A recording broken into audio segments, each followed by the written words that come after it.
కౌరవ సామ్రాజ్యం అంతా దుర్యోధనుడు శాసిస్తున్నాడు, ధృతరాష్ట్రుడిని పక్కన పెట్టి ఆ రకంగా చంద్రబాబు నాయుడు గారిని పక్కన పెట్టి ఈరోజు ఈ దుర్యోధనుడు లోకేష్ గారి నాయకత్వంలో జరుగుతున్నటువంటి ఈ రెడ్ బుక్ పాలన చూస్తే ఆశ్చర్యం వేస్తూ ఉంది.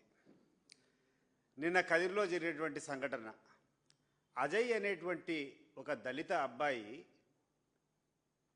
అతను ఏ పార్టీనో ఏమో సంబంధం లేదు, ఒక చిన్న ఘర్షణ జరిగింది, లేకుండా ఉంటే ఒక చిన్న తోపులాటలో వాళ్ళకు సమీప బంధువు అయినటువంటి ఒక అమ్మాయి కింద పడిపోతే దాన్ని నానా యాగి చేసి, అది ఏదో వైఎస్ఆర్ కాంగ్రెస్ పార్టీ కార్యకర్తలంతా అరాచకం చేస్తున్నట్టు, వైఎస్ఆర్ కాంగ్రెస్ పార్టీ నాయకులు గర్భిణీ స్త్రీల మీద దౌర్జన్యం చేస్తున్నటువంటి చిత్రీకరించేటువంటి ప్రయత్నం ఈరోజు ఈ ప్రభుత్వం చేసేటువంటి విధానం చూస్తే వీళ్ళని ఏమన్నా కూడా అర్థం కావడం లేదు. లోకేష్ గారు ఒకసారి గమనించండి, ఒక అమ్మాయి ఏమి జరిగిందో, ఆమె ఏం కంప్లైంట్ ఇచ్చిందో అది వాస్తవం ఎంతో కూర్చొని మీరు తేల్చుకోవాలా.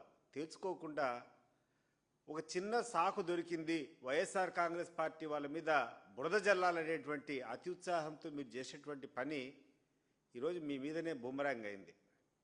వాస్తవంగా ఆ అమర్ అనేటువంటి వ్యక్తి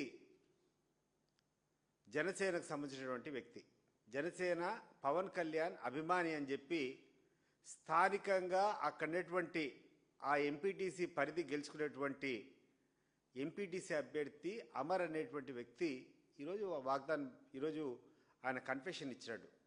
ఈ అజయ్ అనేటువంటి ఎవరో కాదు, ఇతను పూర్తి పవన్ కళ్యాణ్ యొక్క అభిమాని, అతని చేతి మీద పచ్చబొట్టు కూడా ఉంది, పవన్ కళ్యాణ్ యొక్క పచ్చబొట్టు కూడా ఉంది. అతను ఎంపీటీసీ ఎన్నికల్లో నేను పోటీ చేసేటప్పుడు నా గెలుపుకు చాలా సహకరించాడని చెప్పి ఆ అమర్ అనేటువంటి వ్యక్తి ఈరోజు కన్ఫెషన్ చేస్తున్నాడు.